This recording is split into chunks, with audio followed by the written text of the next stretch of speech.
natin para sa lagay ng ating panahon ngayong umaga po ng January 24, 2025. Sa ngayon po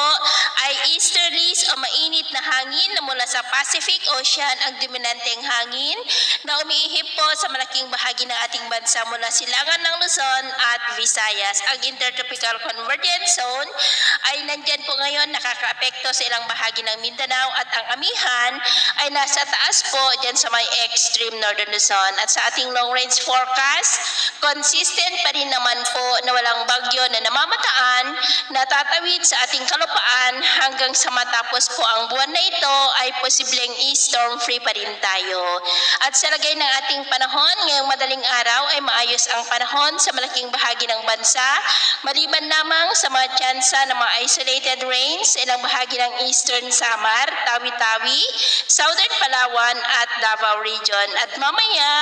ay sisikat po ang araw sa malaking bahagi ng bansa pero may tsansa pa rin ng mga cloudy skies with isolated rains lalo na po sa may Southern Palawan at ilang bahagi po ng Davao. At mamayang hapon, mananatili pa rin na maayos ang panahon sa malaking bahagi ng bansa pero may tsansa pa rin ng mga cloudy skies with isolated rains sa ilang bahagi ng Surigao del Norte, Northern Mindanao, Zamboanga Peninsula, Sulu Archipelago, Samar Provinces, Palawan, Mindoro Provinces, ilang bahagi ng Calabarzon at Catanduanes. Kaya kung lalabas tayo sa ating mga tahanan, ugaliin pa rin po natin lagi ang magdala ng kahit anong panangga natin sa init ng araw